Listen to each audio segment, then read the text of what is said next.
শেখ হাসিনার সাহসী ও গতিশীল উন্নয়ন প্রকৌশলে 2041 সালের মধ্যে একটি জ্ঞান ভিত্তিক সুখী সমৃদ্ধ স্মার্ট বাংলাদেশ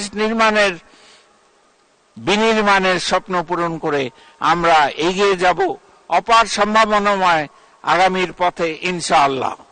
জয় বাংলা, জয় বঙ্গবন্ধু, জয়তু শেখ হাসিনা।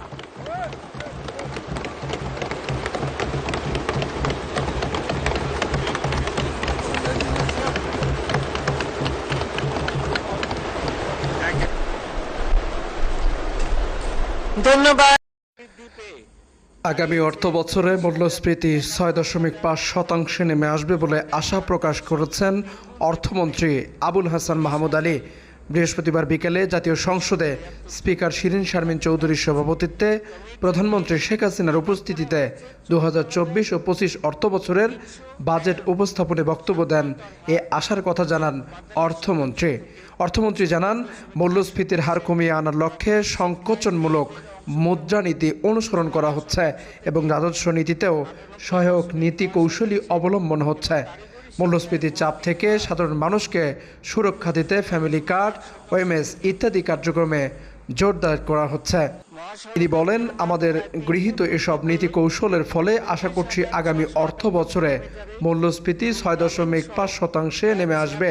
একই সঙ্গে কর রাজস্বের পরিমাণ জিডিপির 10% উন্নীত করার লক্ষ্যে প্রশাসনিক সক্ষমতা বৃদ্ধি, করজাল সম্প্রসারণ এবং কর আদায় ও রাজস্ব ব্যবস্থাপনার অটোমেশন এবং হিউম্যান ইন্টারফেস কমানো ইত্যাদি পদক্ষেপ নেওয়া হচ্ছে। অর্থমন্ত্রী আবুল হাসান মাহমুদ আলীর উত্থাপিত প্রস্তাবিত বাজেটের আকার 7,97,000 কোটি টাকা। সুখী সমৃদ্ধ উন্নত ও স্মার্ট বাংলাদেশ বিনির্মাণে অঙ্গীকার প্রতিপাদ্যে এ বাজেট বিদায়ী 2023-24 অর্থবছরের বাজেটের তুলনায় 4.60% বেশি। টাকার অঙ্কে 35,215 কোটি টাকা বেশি। বিদায়ী অর্থবছরের বাজেটের আকার 7,61,785 কোটি টাকা। নতুন বাজেটে বার্ষিক উন্নয়নের কর্মসূচি ধরা হয়েছে 2,65,000 কোটি টাকা, যা বিদায়ী অর্থ বছরে ছিল 2,63,000 কোটি টাকা। নতুন বাজেটে সামগ্রিক ঘাটতি ধরা হয়েছে 2,56,000 কোটি টাকা। বিদায়ী অর্থ বছরের সংসদীয় বাজেটে 2,83,785 কোটি টাকা। মোট রাজস্ব আয়ের লক্ষ্যমাত্রা নির্ধারণ করা হয়েছে 5,45,400 কোটি টাকা, যা বিদায়ী অর্থ বছরে ছিল 5 লাখ কোটি টাকা।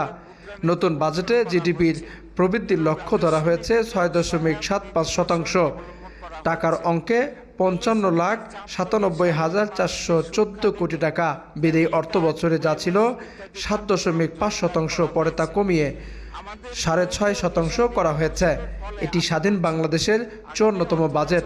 এছাড়া বর্তমান সরকারের টানা 4র্থ মেয়াদের প্রথম বাজেট, টানা 16তম সময় আওয়ামী লীগ সরকারের 21তম বাজেট এটি।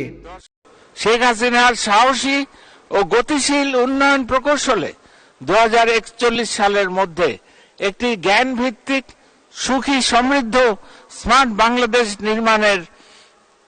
বিনির্মাণের স্বপ্ন পূরণ করে আমরা এগিয়ে যাব অপার সম্ভাবনাময় আগামীর পথে ইনশাআল্লাহ। জয় বাংলা, জয় বঙ্গবন্ধু, জয়তু শেখ হাসিনা।